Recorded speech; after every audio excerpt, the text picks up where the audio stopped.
नमस्कार, मी योगेश जनार्दन चिले।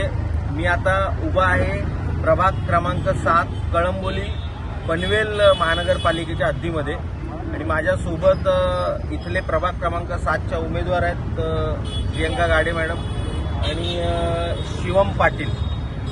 इथे अनेक लोकांच्या तक्रारी आहेत की त्यांच्या हातावरती मार्करने मतदान केल्याची खूण केली जाते आणि बाहेर आल्यावरती ती सहज रिमूव्ह करता येते। निवडणूक आयोगाच्या जे काही पत्रकं आली होती त्याच्यामध्ये स्पष्ट उल्लेख होता की तिथे शाई वापरली जाईल, परंतु यांना शाईच पोचली नाहीये, त्याच्यामुळे हे मार्करचा वापर करतायत आणि ते मार्कर पुसलं जात आहे। तुम्हाला इथल्या इथे आम्ही त्याचं प्रात्यक्षिक दाखवतो। हे नेल पॉलिश रिमूव्हल आहे।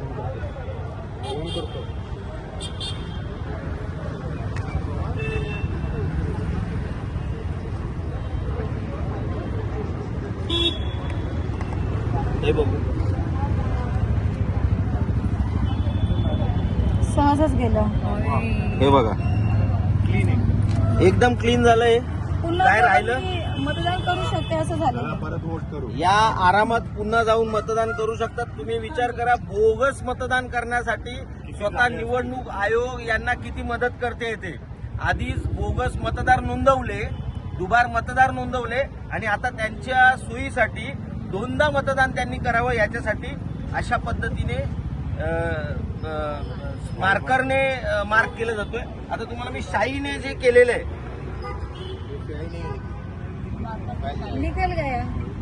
हे बघा, परत वोट करा। चला, तुम्ही शाईने करा। ही शाई होती, शाई ती पण निघाली। ही सुद्धा एवढी घाणेरडी आहे, ही निघून जाते। साध्या नेल पॉलिश रिमूव्हलने ही शाई सुद्धा निघते। अशा पद्धतीचा कारभार निवडणूक आयोगाकडून चालू आहे। या उमेदवारांना जे आय कार्ड दिलेले आहेत त्याच्यावरती फोटो आहे, स्टॅम्प आहे, परंतु तुम्ही आता सुद्धा पनवेल महानगरपालिकेच्या हद्दीतली जी केंद्र आहेत, मतदान केंद्र आहेत, तिथे जा। तिथल्या अधिकाऱ्यांच्या, बऱ्याच अधिकाऱ्यांच्या आय कार्डवरती फोटो नाहीये, स्टॅम्प पण नाहीये, नुसती पेनाने नावं लिहिलेली आहेत। हा असला कारभार निवडणूक आयोग करतोय। तिथे कोण बसला, आम्ही कसं ओळखायचं? भारतीय जनता पक्षाचे कार्यकर्ते बसवलेत का तिथे? आमचा तो आरोप आहे की तुम्ही भारतीय जनता पक्षाचे कार्यकर्ते तिथे बसवलेत, कारण त्यांना त्यांच्या आय कार्डवर ना फोटो आहे ना स्टॅम्प आहे, फक्त पेनाने लिहिलेलं आहे। अशा पद्धतीने मार्कर वापरले जात आहेत। इतका भोंगळ कारभार आजपर्यंतच्या निवडणुकीमध्ये आम्ही पाहिला नव्हता। यांनी जे सांगितलं होतं ना निवडणूक आयोगाने की दुबार मतदार जेवढे आहेत तिथे आम्ही 2 स्टार केलेले आहेत आणि त्यांच्याकडून आम्ही लिहून घेणार आहोत, ऍफिडेव्हिट घेणार आहोत। माझा चॅलेंज आहे, यांनी ऍफिडेव्हिट दाखवायचं कोणाचे घेतलेत आणि किती ऍफिडेव्हिट जमा झालेत। तुमच्याकडे जवळपास पनवेल महानगरपालिका हद्दीमध्ये 52 ते 55 हजार दुबार मतदार होते।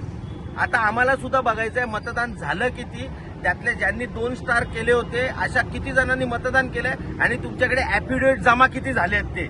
हे घरोघरी फिरून ऍफिडेव्हिट घेणार होते आणि ज्यांचं घरी भेटणार नव्हते त्यांचं इथे मतदान केंद्रावर ऍफिडेव्हिट घेणार होते। कोणालाही ऍफिडेव्हिट विचारलं जात नाहीये।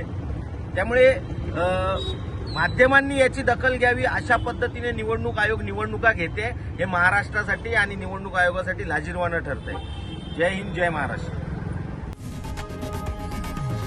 लोकशाही मराठी ऐका, पहा, जागरूक रहा।